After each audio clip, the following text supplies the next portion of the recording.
friends. This is Wheezy from the What is True Podcast. Hope everyone is doing rather exquisite. This is a small clip, and if you fancy listening to the entire episode, please visit the link tree below. This is due to the heavy censorship on this particular platform, so I hope you guys understand and hope to catch you on these other platforms. Much love. What's up, y'all? Welcome to the What is True Podcast. I'm your host, Wheezy. This should be a rather exquisite show. I am rejoined once again by Mr. Randy Walsh. He is a member of the Apollo Detectives. He is the author of 3 books, one of which I have completed to its entirety, and we will be discussing today. How are you, Mr. Randy Walsh? I'm good, Wheezy. Good to be back. How are you? Doing great. Good. Yeah, I re-listened to our first conversation, and it was a great show, and I received lots of great feedback. People really enjoyed that conversation. So awesome to have you back.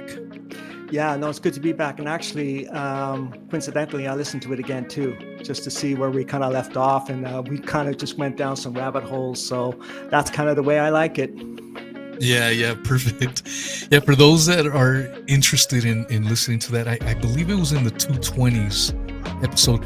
That's why I like to number them, so it's easy for folks to find. But let's see, it was 208. Episode 208 was the show we did.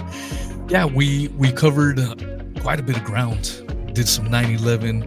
Did some moon landing stuff, and I definitely want to revisit some of those topics if you don't mind today. But I do want to focus on your book that I just finished reading, and that is Between the Lies. And it is a fiction book, and if you can give us a little taste, a little teaser, and if you are interested, you can find the books on Amazon. Is that correct? Yeah, they're all 3 books are on Amazon. Right. Yeah. So if you can give us a little teaser, that'd be awesome. And then I want to pick your mind as an author, and maybe explore some more of those teasers without giving away. Sure. The juicy part. So what I'll do is I'll start with how I met Robin Landry. She's the co-author of the book. And this happened several years ago. I just finished reading a book by another author, and I contacted him. Long story short, him and I started, going back and forth, and he asked me to join our group email. He happened to know an Amazon top 500 reviewer, and that happened to be Robin Landry. So she sent her my first book. She read the book, liked it, gave me a nice review, and then she read my second book. And I asked him, I said, is it okay if you put me in touch with her? So long story short, we connected, and we started developing a relationship back and forth, and we became very good friends. And about a year ago, she had asked me if I would be interested in writing a fiction book based on the Apollo moon missions, the fake Apollo moon missions. And I said, I don't know about that. I'm so used to writing nonfiction books, and that's what my first 2 books were. For those of you who don't know or haven't seen my books, the first 2 books get a little technical. They're nonfiction. So the first 2 books, the third book rather, is a culmination of those first 2 books. And she asked me if I'd be interested in writing fiction. And I have to be honest with you, Weezy, I was a little hesitant at first because I've never written fiction before. And fiction can be very difficult because you have to develop these characters. So she eventually talked me into it, and we started writing and started sending passages back and forth, and it just flowed. And one thing that I noticed about fiction is that it gives you not only the chance to speculate, but you can find a lot of truths and bring them out in fiction. And that is the beauty of it too, because a lot of people say, well, you're just speculating, but when you put all that information there on paper, it allows you to speculate. Well, why did this happen? How did they fake it? So we got into that aspect of the Apollo missions, kind of the how and the why. And Robin, she actually wrote the narrative around my narrative. I write what is called a journal. So all the journal chapters you see in the fiction book is written by me, and the other part is written by Robin. So she did a really brilliant job of bringing it all together, because she actually is an experienced fictional writer herself. So a lot of guidance from her. So I didn't think we could do it. We did it, and it seems to have worked really well, and we'll be putting out a part 2. Yeah. I asked you a little bit about that before we came on. Yeah, and I am someone that I generally don't read nonfiction, or I mean fiction. I'm sorry. Uh, it's just not a genre that I really ever got into. You know, I like completely nonfiction, historical type of deals. But I thought you did a great job, especially when, like you said, you were trying to lay out how the moon landings would have been faked. Um, and yeah, you, I must say, you know, the first 50 pages in, I'm like, man, I was blown away by your writing style. You are a damn good writer. Um, because even though that's not really my genre, you were able to put me into that. You were able to immerse me in the story, like when they're driving down the canyons, making their getaway, rolling down their vehicle and whatnot. I could picture it. I could visualize it. Or when Bailey just wanted to relax, put out a glass of wine and just unwind, if you will, Yeah. after all the stuff she had gone through. So, and I'm just giving teasers purposely because if you want to get the book, check it out, and you're supporting Randy's work. But it, like I said, your writing style was right there. I was like, and I don't mean that in a bad way. You know, I was just, it was a great surprise. Um, I was like, any good author will be able to do that. You know, whether it's a Stephen King, for example, or any other author that does nonfiction, they create the scene in your mind as you're reading it. You're watching the movie play out. And I thought you did a real good job on that. So kudos.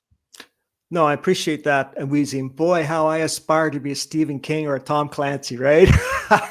Stephen King is my neighbor out here. Is he? I'm Yeah, not. I I'm saw not him. in that. Yeah, no, yeah, but your style was great in doing that. I just brought Stephen King up for that reason. He is he is literally my neighbor. This time of year, he comes out here to Florida, and I saw him while I was working Yeah. a couple months back. I looked down at him, and he looked up at me and smiled. And it's funny because he's got a memorable. He almost looks like the Grinch in many ways.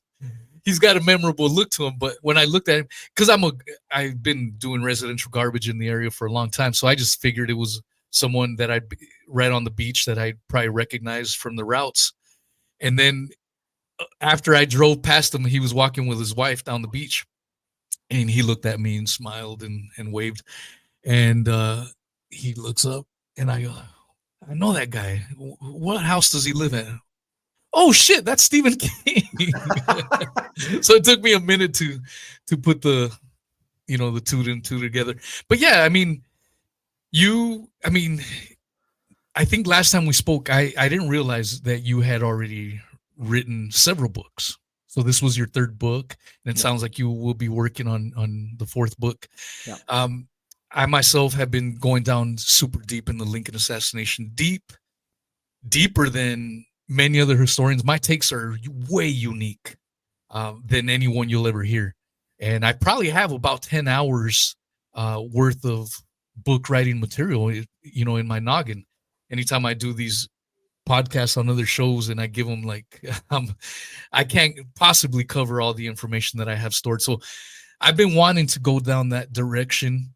And so even though I've never written books, I'm having a hard time just even knowing where to start. So I can imagine that for you, it was a process. How was it? Was it easy for you? Was it hard for you, for someone that wrote nonfiction, to go into fiction?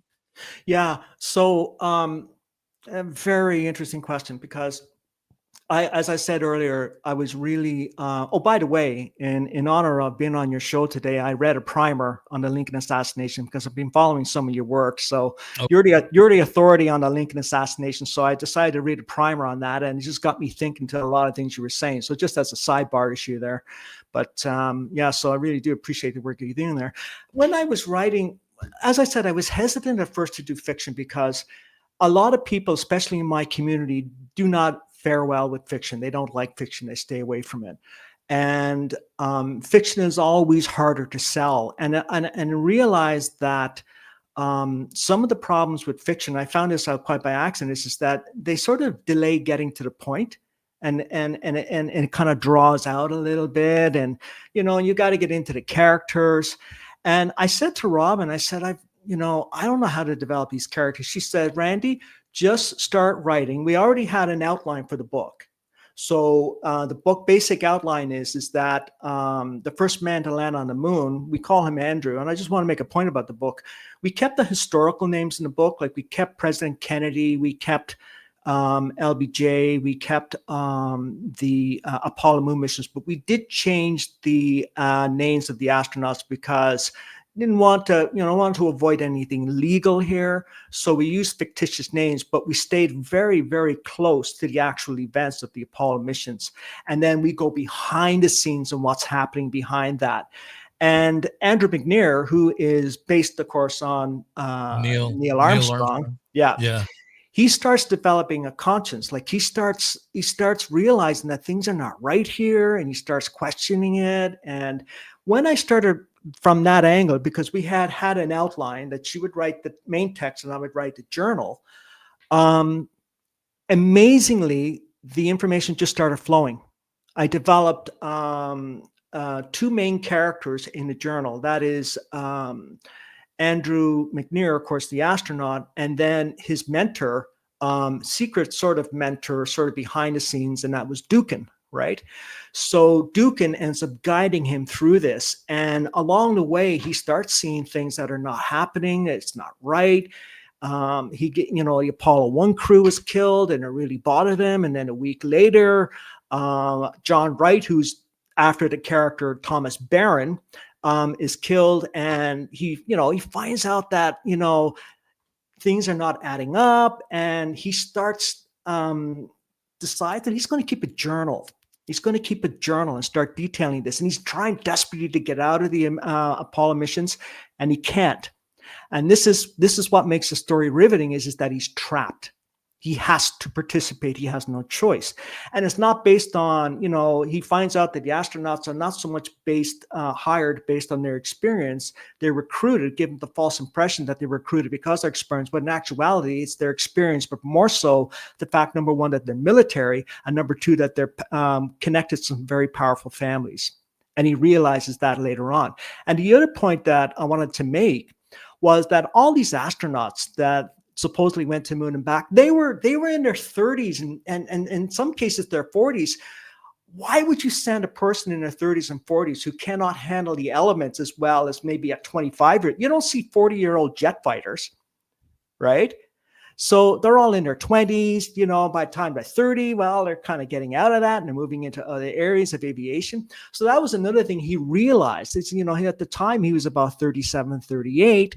So he's thinking, and he's starting to feel it physically and mentally and emotionally. And he starts realizing that why would they recruit astronauts in their 30s and 40s? It didn't make any sense to him. So all of these little things started adding up.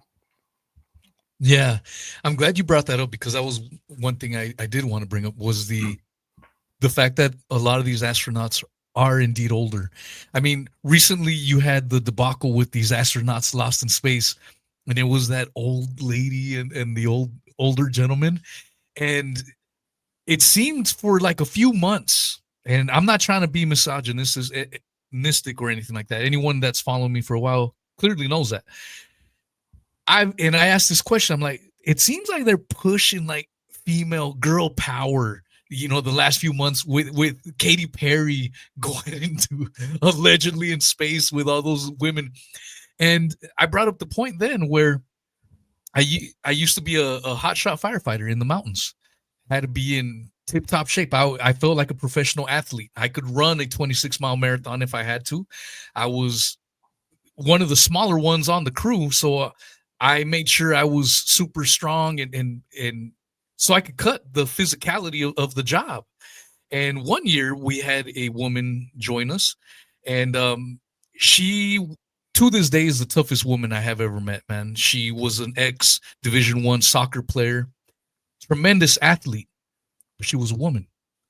And throughout that season, she only lasted one season. She lasted most of it. And the fact that she even lasted, I mean, it was a type of job where very few men could have done the job that I was doing. It's not to brag or anything, but it's like we were like Marines. You know, our captain was a Green Beret, very physical job.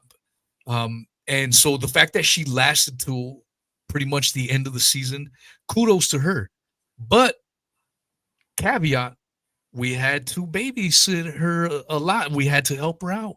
Yeah. You know, she was tough as hell. So it's not like I'm putting her down. I love her. She's my friend to this day. Yeah. Great human being. She did what most men could not do. But at the end of the day, she couldn't do what our job entailed physically wise, you know? And so when I see these images of these an older female astronaut who's a captain running this shit, what you just talked about, how like the rigors of space, you have to be in great physical shape, and that requires a young person. You know, I look back at what I was able to do as a 27-year-old. I was in tip-top physical shape. I'm now in my 40s. I'm hurting. All the miles that I put on my body when I was younger has taken a toll, unfortunately, now that I'm older. And so I that resonated when you brought that up, you know, in your book, and you brought it up just right now. That resonates with me specifically because I have done a lot of these physical jobs. And so when I see these an older female captain astronaut, it's laughable to me. Like, it's not me trying to be a misogynist or anything, like, you know, to demean women at all. It's just, I'm being realistic. It takes a different specimen, and it takes a younger specimen at that. What are your thoughts on that, Randy? Yeah. Am I off base? Oh, no, you're on the mark here. And there's nothing misogynistic about what you said. I mean, let's face it. You're the person that's waiting to be rescued. You want to see that big, bulky, man coming up that ladder, taking you down. You don't want to see a petite woman. And there's no disrespect intended to women. Women are good. The way it comes down to, in my opinion, is women have their strengths and men have their strengths, right? There's no comparison between the two, right? Women are really good at other things in society, and men are just better at other things in society too. It just goes that way, not better, but different, right? And in terms of Katy Perry going to, the first thing I thought of when Katy Perry went to space was Jeff Bezos' harem. That's what it looked like to me, right?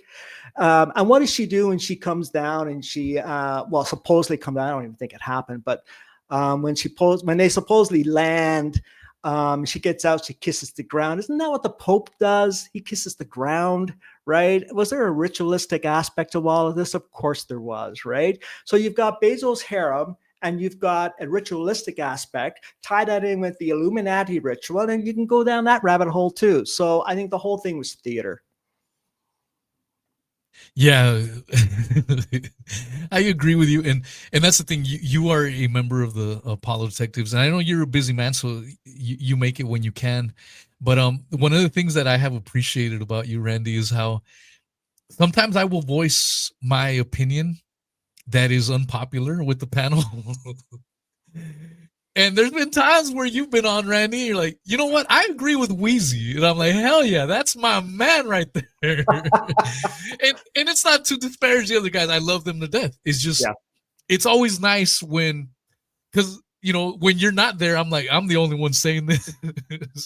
And everyone's like, and even sometimes the people in the comments are like, oh, Wheezy's a flat earther. That's their like immediate retort. I'm like, really? Yeah. Just because I don't agree with everything, you're doing basically what the other side is doing. The people that believe in the NASA moon landings, you know what I'm saying? They're engaging in the same thing. But yeah, I remember in one of the episodes we did, I brought up, I didn't believe the Blue Origin shenanigans. It was comical, and I was trying to find the clip of them as we brought them up. But here's their website. It's the Jeff Bezos rocket engines, complete theatrics in my opinion. And one of the points that you make when you cover the moon landings, where your expertise, and I felt bad that I didn't catch it the first time around. And today, when I listened to the show again, I understood it better. I guess you can put it. But your focus on the F1 engine Yeah. and how it wasn't put through the ringer as far as testing wise, Yeah. and they deemed it safe to put up in space. Can you touch a little bit about that? Because I think it's a great point and Sure. it's very underrated. And like I said, that's why I apologize. I think it flew over my head the first time I had you, if I'm being honest. And so today when I heard it again, I'm like, oh crap, that's a damn good point. Well, Wheezy, don't feel bad because it flew over my head the first time I read it. I had to really do a deep dive on that, and I had to study Mm. it. And I'm not an aerospace engineer, but I mean, being a pilot, commercial pilot, gave me a step or two up on that, so it made it a little bit easier to do a deep dive. But what I had noticed with the F1 engines is, and I had studied some papers written by some scientists, including some Russian scientists, and they basically said that the F1 engines were underpowered. If the F1 engines are underpowered, they're not going to have that power to lift the 46-ton hardware Apollo spacecraft into low Earth orbit. And if you can't do that, you have no Apollo mission. And here's the interesting thing about the F1 engines is I can get really technical about it, but I think the bottom line, I explained this in very great detail in my first book. What was going on with the F1 engines, the combustion chamber, the explosion, it just wasn't functioning properly. And it had, in terms of testing, which you just brought up earlier, it had about 40, I think it was about 50, don't quote me on this, about 50 hours of testing, maybe a little bit more, but that was on ground testing. And the data for that testing has since disappeared. All right. But in in-flight testing, like you want to do unmanned in-flight testing to make sure these engines are not going to blow up when you launch the Apollo Saturn rocket. When you actually do the math, the had a total of about 4 minutes of total in-flight testing time for just specifically for the F1 engines. On that basis alone, they launched a crew on a third Saturn V. That is absolutely, I mean, it's comical. It's absolutely comical. And the other thing that people have to keep in mind is that if those engines are not working, if you have one misfire, if you have just one of the 5 engines on the Saturn V not working properly, you're not going to be able to get that 46-ton Apollo payload into low Earth orbit. And of course, if you don't get it into low Earth orbit, you don't have an Apollo moon landing. And Bill Casing is one of the pioneers of revealing the Apollo moon hoax. He worked for Rocketdyne back in 1958 up until 1963. And he was actually studying the data of the F1 engines because Rocketdyne was the one that built that particular engine for the Saturn V for the Apollo missions. And he noticed that there was a problem with the data, and he made the determination that the data was being falsified, right, for the F1 engines. And he resigned in disgust in 1963 when he made that determination. And to back him up, all the telemetry tapes for the Apollo missions, which would have had that data on regarding the F1 engines, has been destroyed. There's no data. There's nothing to back up what they have on paper. So there's all these kinds of oddities and anomalies that are going on that just speaks to volumes. I mean, it's as plain as day that the F1 engines were not working. And here's the other thing, and I'll finish it off with this one point. The F1 engines were only used in the Apollo moon missions. That is, for the mission specifically to land on the moon. It's supposed to work perfectly and never been used since. Ever.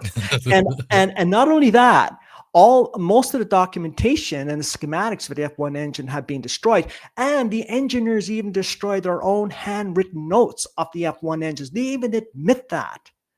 Why would you destroy your own written notes? Why wouldn't that be stored for posterity?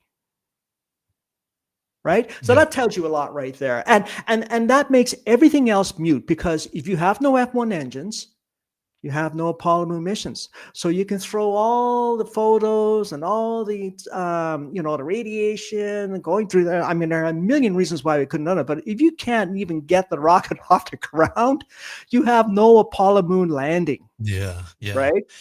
yeah. Damn straight. Because that's a damn good point. This is what I mean. Like, I suppose it just went over my head, but you're damn correct. If you can't even get the damn rocket off of the goddamn ground and launch it into space, you don't have jack shit. And I Exactly. guess it reinforces why I'm highly dubious about these international space stations and stuff like that. I'm highly dubious of it because you would need that just power. I mean, I think sometimes we may focus, and what I mean we, with the Apollo Detectives friends of mine that I love, and we're gonna do another show on July the 5th, FYI. So if you guys want to have your questions, bring them there. But I think too much focus is on the Van Allen radiation belts, and sometimes I feel like my friends, the Apollo Detectives crew, maybe they're a little nervous to kind of go like, well, shit, we probably have to question everything else. You know what I'm saying? Yeah. And I don't know why. Maybe it's for fear of getting called a flat earther or whatever it may be. But I just, these guys are so full of shit. I can't accept it, man. When I Yeah. saw Elon Musk's little Tesla hovering around allegedly in space, I didn't buy it. Yeah. And so if it looks fake, I have to go with my gut feeling, and if it looks real enough, sure, okay. Now show me how, show me the data and all this other stuff, and maybe I can go on board, but it just doesn't sit well with me. And a lot of these things. I mean, recently, we had what was it, the Indian satellite supposedly passed by the moon and took and allegedly up.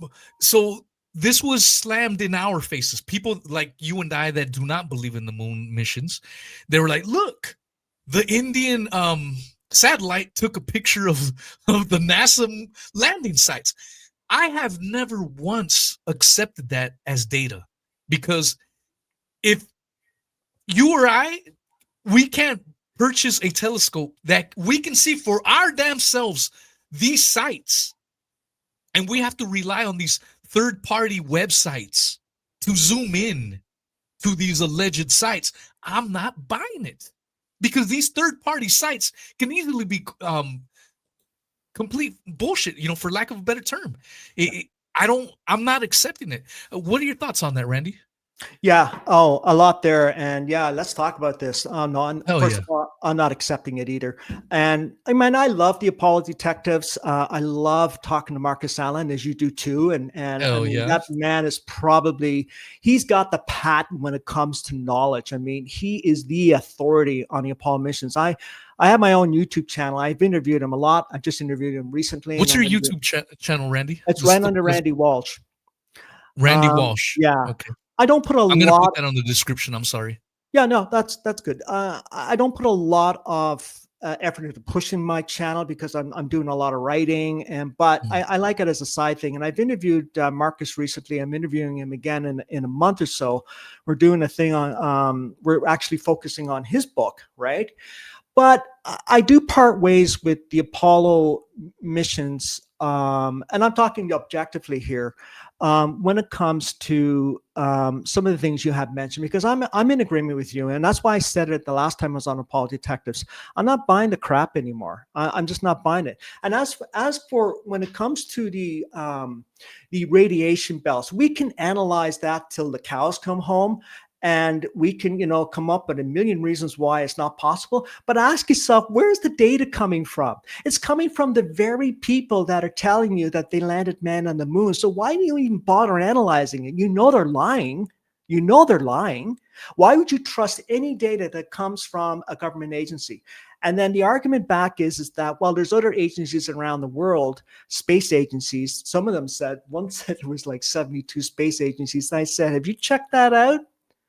That's on paper.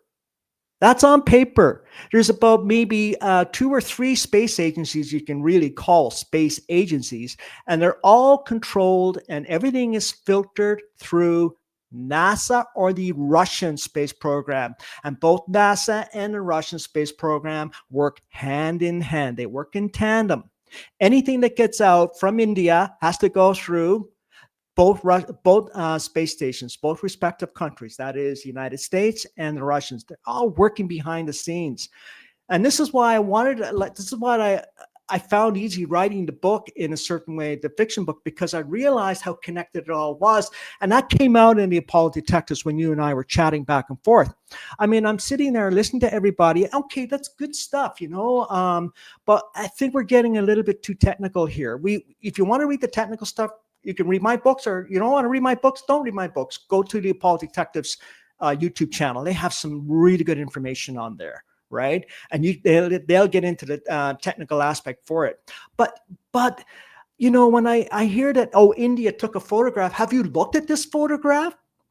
You don't have to be a photographic expert. I'm not, to know that photograph looks like every other photograph. You see all these pristine photos of the moon's surface, 3D, but you never see that. But photos of the Apollo site, those photos look like they were taken with a 1970s pocket camera. That's what those photos look like to me. Yeah. It's rather interesting, and I mean, I just put up the comment like, I'm convinced everything is fake and gay, but the question remains, why lie all about this? That's a good question. I have my own thoughts, but what are your thoughts, Randy? Yeah, I don't really think it's we could. There isn't one easy answer to this. It's a conglomerate of a lot of answers and a lot of things that are happening. And I touched on this in my latest book, and I was speculating about this. And the question is often, why did we fake the Apollo moon missions? Why? And it's a good question, and it's a fair question. And I realized that there isn't any one answer. Oh, was it to beat the Soviets? No, it wasn't to beat the Soviets. If it was to beat the Soviets at the time, that was only on the surface because they were working behind the scenes. They're all playing cat and mouse with each other. It was theater, right? It was all theater. And that's what governments are. They're theater. I realized, I think I touched on one of the real reasons is because it's part and parcel to the whole paradigm. Their whole paradigm of manipulation of the human race. So if you don't believe the Apollo missions were real, then you're an anti-vaxxer, that kind of stuff, right? Like, it's all part and parcel to that scientific approach. So they come out with a lot of this fake science, and they sell it on the mainstream media. They sell it in Hollywood. They even sell it in music, right? In many different ways. And then if you come out against it, you're number one, you're a conspiracy theorist, and you need to get counseling and so on. You've heard it all before, right? And that actually has now come to a head in the last 5 years with the whole COVID fiasco, right? And the whole COVID narrative, the whole vaccine narrative, it's all tied in with the same science. And that's, I believe, in part what they were trying to do with, for example, the Apollo moon missions and the whole space program as a whole. Now, I'm not saying we don't have unmanned missions up there, but I highly doubt that we have crews on the International Space Station for several months at a time. I'm just not buying it. Right. And I don't mind being called a flat earther. I'm not. But, I have no problem with the flat earthers if they want to come at me, or if they, I actually have flat earthers who like my books. Great. Who am I to tell them how to think? Right. I have the same mentality too. I don't like being harsh, man. Everyone has different views. And the thing is, we've been lied to so much. Yeah. Like, I almost feel like if I tell someone it's definitely this way, this is my mindset these days. It's definitely this way. Take it my way, or I'm going to censor you. I'm going to block you. I'm going to belittle you. I'm taking this God complex. Like, my way is the only truth. For all I know, I could be goddamn wrong on everything that I think that I believe is fact or true. And the fact of the matter is, we will never really know anything. And this is where I'm at today. I find myself, I'm questioning everything. I don't know what the hell to believe.